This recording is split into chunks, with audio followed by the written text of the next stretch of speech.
Hi, this is part 2 in the AC Fundamentals tutorial series. In part 1, we took a look at what an AC waveform is, how it's generated, the pros and cons, and we looked at RMS and peak and average and all that sort of fun stuff. But now in part 2, we're going to take a look at phasors and complex numbers. Now, you might have heard of complex numbers before, but trust me, they're not that complex. They're mathematically not complicated at all. And we're going to find out why every calculator, even a very basic one, has this R to P and P to R button on it. Stay tuned. Right, so you're familiar with our AC waveform. This is voltage here, 0 volts here, and it goes for, or it could be current as well, voltage or current, doesn't matter, interchangeable really, and it follows a sinusoidal shape like this, and it actually goes negative voltage, positive, and then negative voltage like this, or positive and negative current. And in the previous video we saw how this was generated from a moving coil inside a magnetic field. We've got north and south magnets here, and as the rotor turns in there, there's a phase angle theta in there, and it actually it starts at 0 here, and it draws as it sweeps through like that. It actually ends up drawing that waveform. As it goes up there would be the peak waveform, and then down here it'd be back to 0, and down here it'd be over here, and so on. And that's how you get your sinusoidal shape. It's a natural consequence of a rotating coil in a magnetic field. And in the previous video, we took a look at the other button on your calculator here, degrees, radians, and gradians button. And we'll forget about gradians because that's a weird thing that like civil engineers and people use. Anyway, degrees and radians are the two big things in electronics here when you're analysing AC and other waveforms like this. And radians, of course, is 2 pi, and or you can go from 0 to 360 in degrees. So, you know, choose your poison. Of course, we looked at theta. The phase angle here is omega t, because this is time axes like this. As this thing moves around, it increases in time, and theta, the phase angle, is equal to omega t. And that is not a W, that's actually omega, which is actually the lowercase version of also omega, which is the Ohms symbol. That's just the uppercase version. So if you want to look at the equation for AC voltage, it actually looks like this. And it's the same for current as well. You just change V in here for I. It makes no difference. And VT here, because it's got a time component, is equal to VP, or V peak, the peak voltage, times sine, which is the sine, because it's a sinusoidal wave shape, and omega t plus phi in here. Phi is different to theta. I've got that here. Theta is, they're different Greek symbols, and they actually mean different things, and it's rather subtle. In this particular case, when we're looking at and analysing just the one waveform here, then we use theta, which is the phase angle. But when we start talking about, as we'll do in a minute, looking at two waveforms, then we have to start using phi, which is the phase difference between two waveforms, or between a waveform and a reference. So equations like this, they start getting a bit ugly when you get all this trig stuff in here like this. It's like, gives you the heebie-jeebies. So engineers, what we've done is we use phasors instead of these sorts of equations. So we're going to have a quick talk about and look at phasors first. Now, Ohm's law, of course, V equals I times R, okay? You did that in the DC Fundamentals series. Well, the AC version of this is actually V with a little arrow on top, which means a vector like this, and then you've got I, which is a vector, multiplied by, we should have a little dot in there to signify multiply, and instead of R, because we're talking about AC, it's not resistance anymore, it's impedance, and impedance is designated by Z, and Z has a vector component as well, because when we start talking and analysing AC waveforms, we have vectors, and you can see in here, this is a vector. It's an arrow like that. They're called vectors. And this is where the word phasor actually comes from. It's a combination of vector at the end and phase angle. So we're using a vector and we're rotating it and getting a phase angle, hence the name phasor. So we work with phasors. And when we've got phasors, which is a vector like this, a vector it has a magnitude like this and a phase angle. So now we'll get rid of our magnet thing because we don't want to deal with, like, we don't care how this sinusoidal wave shape is generated now. All we care about is how we look at and analyze AC circuits using phasors. Now we have to introduce a second sinusoidal waveform because this is where all the advantage of complex numbers and phasors and everything comes in. So let's just draw another AC waveform in there. Now you can see that it's lower amplitude like this. Its peak voltage is not as much, but it crosses the 0 point at exactly the same time and it reaches the same peak at exactly the same time. I didn't have time to build it to scale or to paint it, but you get the idea, right? It's exactly the same waveform, except it's a different amplitude. Now, when you have two waveforms like this that cross at exactly the same point and also reach their minimum and maximum at the same time, these are called in-phase signals. And if you wanted to represent this as a phasor like this in our diagram over here, okay, we can do that. This one here is that length there. Okay, that's shown because the length of the vector in here represents the amplitude there. So during time, when this vector goes around like that, that will equal the amplitude over here. So the length of the vector equals the peak amplitude. But the red waveform, because there's no phase difference between these, that phase angle we had before, theta, that's actually 0 or phi, actually, because we're talking about two waveforms now, okay?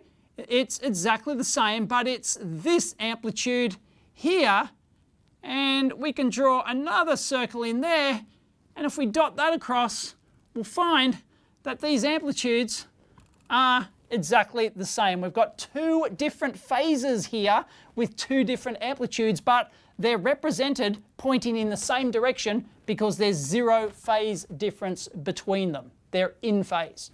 Now, if your other waveform, the red one here, is the exact opposite of blue. Blue is going to be our reference waveform here. You always, when we're talking about all this sort of stuff, you always have a reference waveform, and that's where you get the phi from. You have to have a reference in order to figure out whether you're leading or lagging, or we'll go into that in a minute. But anyway, so you've got another waveform here that crosses at exactly the same points here, but it goes in the opposite direction. It reaches a peak that's opposite, like this. This is called anti-phase or 180 degree, often 180 degrees out of phase, or simply out of phase. So the common terminology there is in phase if they cross at the same points and also reach peaks at, with the same polarity, then they're in phase. If they cross at the same time but they reach opposite peaks at the same time, then they're called anti-phase or out of phase. And the phasor over here,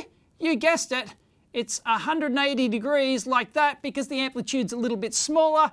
And you can draw your circle in there and dot that across, and it gives you a good physical representation. So these phasors are actually useful for graphically understanding and illustrating, and as we'll see in a second, actually adding up these waveforms as well. You can actually do maths using phasors like this. You can do all your arithmetic graphically.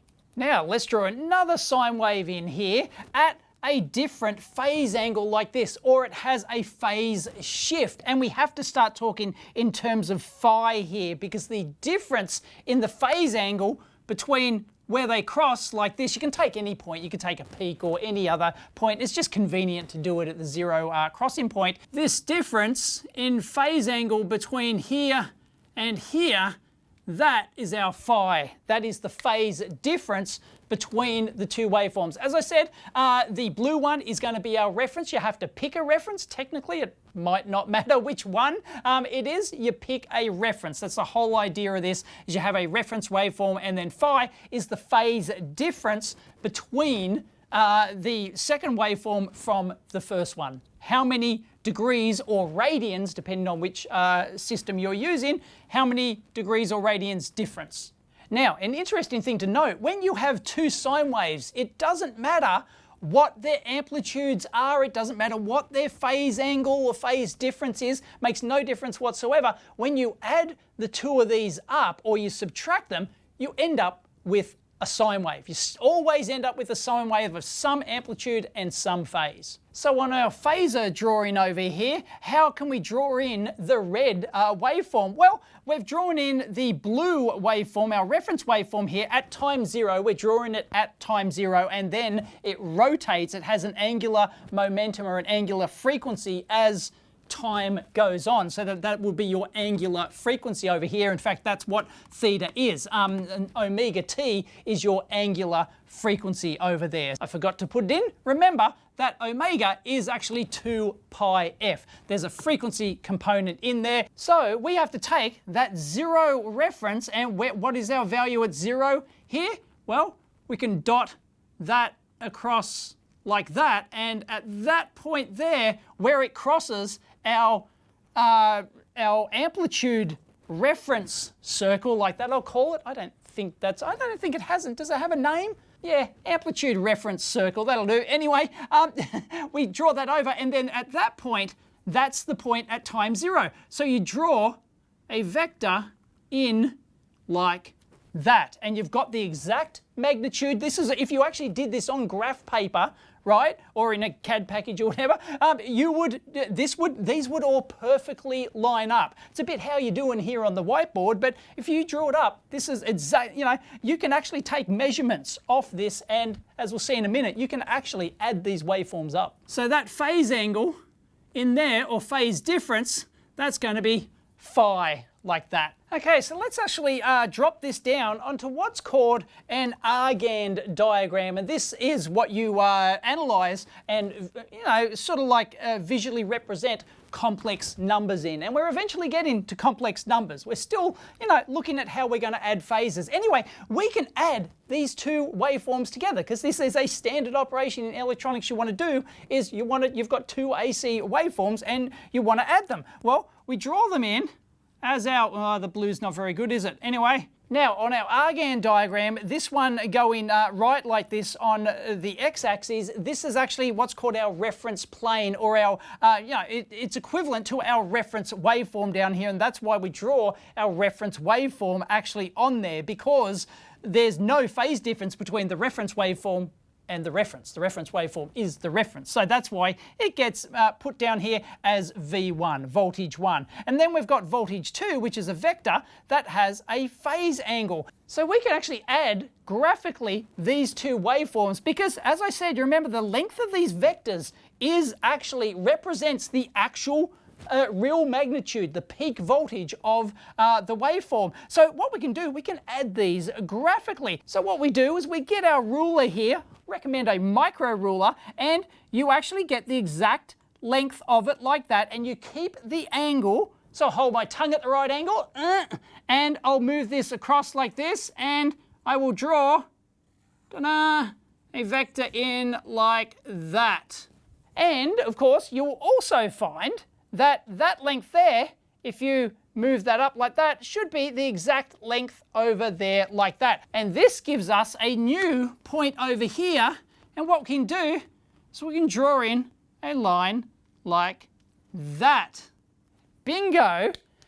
You guessed it, the amplitude of this line, the length, oh look, it's almost the length, it's pretty much precisely the length of my ruler, which is 1/10 of a smoot. By the way, this is the only ruler in existence that actually has a smoot scale. This is 1/10 of a smoot. So our vector here is 1/10 of a smoot. So the amplitude will actually be up here somewhere.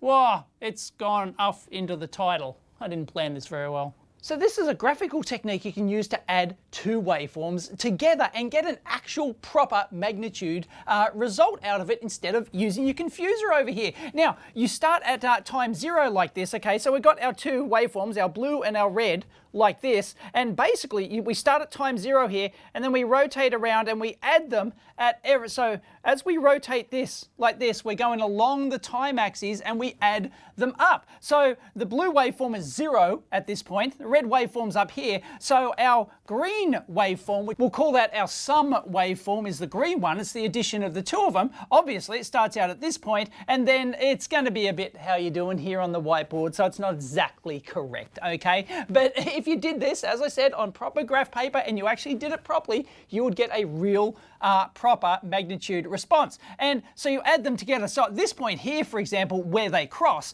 obviously they're the same value, so it's going to be double the height up there. And you know, so you do this at every point along here, and you eventually plot out this green sum response like this. And as I said, any two sinusoidal waveforms you add together or subtract, you will always end up with a sinusoidal result. So it'll be some sinusoidal result. It'll be a larger amplitude because you can see them actually add like this. So we get our resultant summed waveform using Phasor addition, it's called. It's a graphical technique. You can do this, but pretty much nobody really does this anymore, because that's what complex numbers are for. When you start talking mathematically about analyzing AC waveforms, you're not doing it graphically with vectors, but you can, and that's where it started. And I'm sure we talked in the previous video about leading and lagging waveforms. If they're not in phase, then your V2 here, because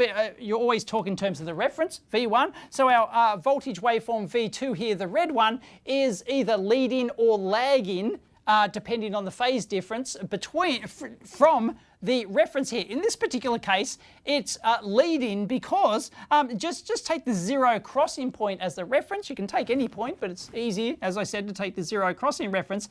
It actually crosses the 0 point and goes negative before the blue waveform does. So it's leading this waveform. It does the business first.